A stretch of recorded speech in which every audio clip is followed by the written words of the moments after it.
A ver, pensemos en la antigua Roma. ¿Cómo le hacían para asegurarse de que les pagaran una deuda? ¿Era suficiente con un apretón de manos? Pues no. Hoy vamos a meternos de lleno en las herramientas, a veces súper ingeniosas y otras bastante brutales, que inventaron. Por un lado, la fianza, un pacto de confianza que, ojo, tenía unos riesgos enormes. Y por otro, el contrato escrito, donde la tinta, literalmente, podía crear una deuda desde cero. Y lo más interesante es que vamos a ver cómo esas ideas tan antiguas siguen de alguna manera vivas en nuestros contratos hoy. Y esta pregunta, bueno, nos pone justo en los zapatos de un romano de la época. Piénselo, la confianza en un amigo, el miedo a perder dinero, el peso de una obligación. Son cosas que no han cambiado nada. Los romanos se enfrentaron a estos mismos dilemas. ¿Y saben qué? Crearon todo un sistema legal para resolverlos. Un sistema que, nos guste o no, es la base de muchas de las hipotecas y préstamos que conocemos hoy. Ok, nuestro recorrido de hoy tiene dos grandes temas. Primero, nos vamos a meter con la fianza y vamos a ver cómo pasó de ser una jugada súper arriesgada a un sistema con protecciones bastante listas. Y segundo, el poder de la palabra escrita. Vamos a descubrir cómo un simple apunte en un libro de contabilidad podía crear una obligación de la que no se podía escapar. ¡Vamos a darle! Muy bien, arranquemos con el primer tema, la fianza. Hoy en día le decimos ser aval o garante, ¿no? Bueno, en Roma era mucho más que eso. Era un compromiso que de verdad ponía a prueba la amistad, la lealtad y muchas veces la billetera de una persona. Ok, en toda fianza siempre hay tres personajes clave. Está el acreedor, que es el que quiere su dinero de vuelta, el deudor, que es quien debe, y el fiador, que es el valiente que se mete en medio y dice, oye, si él no te paga, te pago yo. Y fíjense en esto, es un contrato que llaman accesorio. Es como una sombra, ¿se entiende? No puede existir una sombra si no hay un cuerpo, o sea, una deuda principal a la que esté pegada. Aquí lo más fascinante es ver la evolución, cómo la ley se fue adaptando. Al principio estaban los sponsors. Su garantía era, digamos, un pacto súper personal que se moría con ellos y además tenía fecha de caducidad.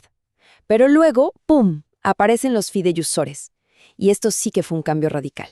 Su garantía era para siempre, pasaba a los herederos y valía para casi cualquier tipo de obligación. O sea, era el sistema de avales perfecto para una superpotencia comercial como Roma. Pero bueno, no todo era tan fácil. Al principio, ser fiador era una pesadilla. Era súper arriesgado. La ley estaba 100% del lado del acreedor y lo que empezaba como un favor a un amigo podía terminar en tu propia ruina económica. A ver, imagínense la escena. Uno se ofrecía a ayudar a un amigo, a ser su fiador, y de la nada, el acreedor decidía que era más fácil y rápido cobrarle al fiador. Ni siquiera tenía que buscar al deudor principal primero. Para la ley, el fiador y el deudor estaban al mismo nivel, eran coobligados. Esto convertía el ser garante en una apuesta altísima, de mucho riesgo. Pero, claro, el derecho romano no se quedó de brazos cruzados, era súper práctico. Al ver que esto era una tremenda injusticia, los juristas y hasta los emperadores empezaron a crear defensas, algo así como 3 escudos legales para proteger al fiador y que las cosas fueran un poco más justas. Y ojo, que estos 3 beneficios no aparecieron de un día para otro, ¿eh? Fueron el resultado de siglos de prueba y error, de ir puliendo la ley para que la fianza dejara de ser una trampa y se convirtiera en una herramienta útil y segura para el comercio. Vamos a ver cómo funcionaba cada uno de estos escudos. El primer escudo es el llamado beneficio de cesión de acciones. Una idea, la verdad, genial. La lógica era esta.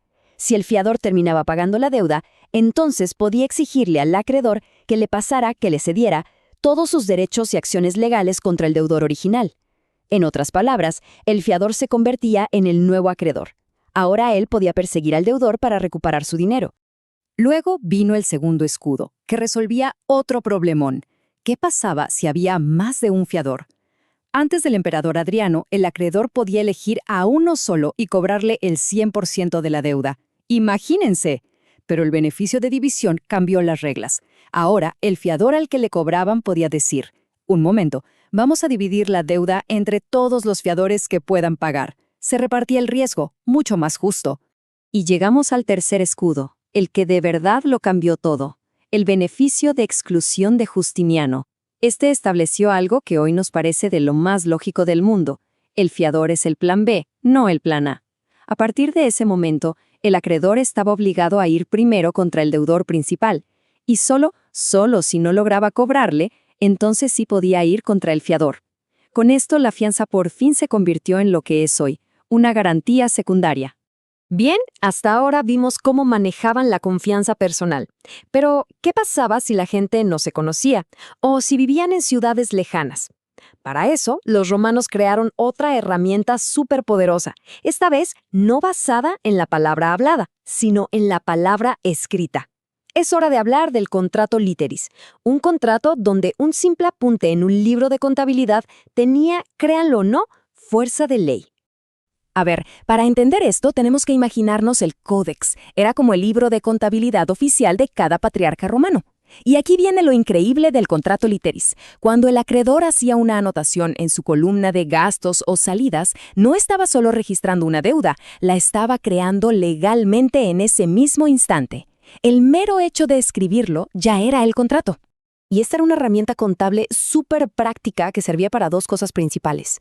Primero, para transformar una deuda informal, digamos por la compra de algo, en una obligación formal, súper estricta y mucho más fácil de cobrar. Y segundo, para pasarle una deuda de una persona a otra con un simple asiento contable, casi como una transferencia de deudas. Y lo más práctico de todo es que no hacía falta que las dos personas estuvieran juntas para hacerlo. Como pueden ver, era un contrato con características muy definidas. Era unilateral, o sea, el único que quedaba obligado era el deudor.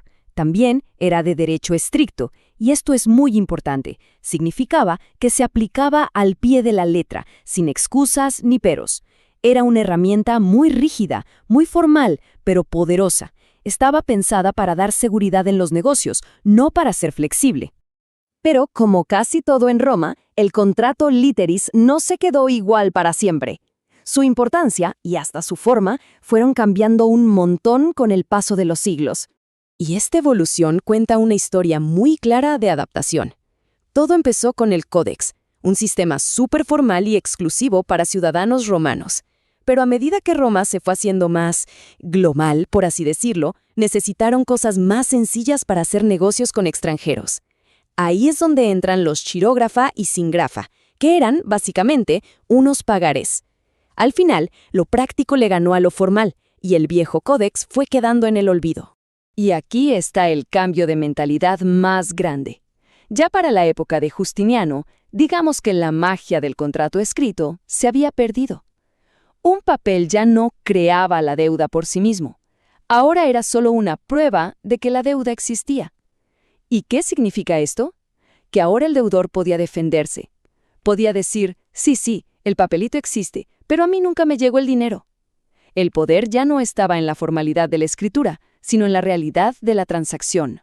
Y con esto, volvemos a nuestro tiempo. La idea de que un aval es un respaldo y no el primer responsable de pago, o el hecho de que un contrato firmado es la prueba más fuerte de un acuerdo, todo eso es herencia directa de los romanos. Cada vez que se firma un documento o se sale de garante para un préstamo, en el fondo se está participando en una conversación legal que empezó en la antigua Roma hace más de 2000 años. Impresionante, ¿no?